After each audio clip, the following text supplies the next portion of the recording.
2014 का मामला है और जुलाई 2014 की बात है जब बार एसोसिएशन हिसार ने कंप्लेंट की थी कि संत रामपाल जी के कुछ फॉलोअर्स ने उनके साथ कुछ मिसबिहेव वगैरह किया था, इसलिए मामला कंटेम्प्ट में चला।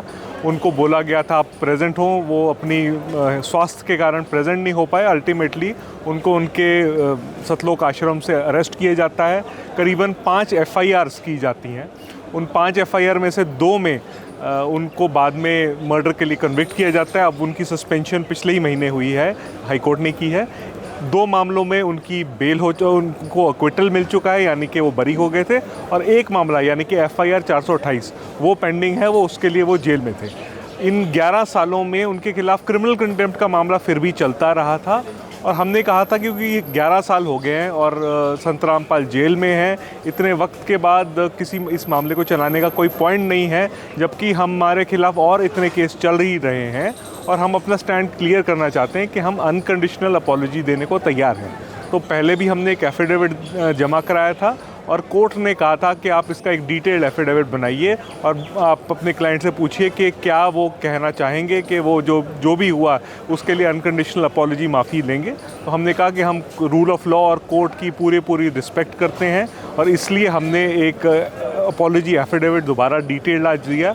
उसको कंसिडर करके कोर्ट ने आज पूरा का पूरा मामला जो 11 साल से पेंडिंग था उसको डिस्पोज्ड ऑफ कह दिया। कोर्ट ने कहा कि इनकी उम्र अब करीबन 75 ईयर्स है, जो दूसरे रिस्पोंडेंट हैं उनकी उम्र करीबन 82 ईयर्स है। 11 साल से ये जेल में है, इसलिए इस मामले को अब ख़त्म किया जाता है इस अपॉलॉजी के रीज़न की वजह से। तो आगे वार्निंग भी दी है कि भविष्य वैसा ना। देखिए, जो भी क्रिमिनल कंटेम्प्ट या कंटेम्प्ट कहीं अपॉलॉजी या एफिडेविट की वजह से ख़त्म होता है, उसमें हमेशा कोर्ट ये कहती है कि ये अंडरटेकिंग ज़रूर होती है कि अगर फ्यूचर में कोई गलत कार्य कोई करता है, कोई कंटेम्पचुअस एक्ट कोई करता है, तो ऑब्वियसली उसके अंदर कोर्ट एक्शन लेगी और सीरियस एक्शन लेगी।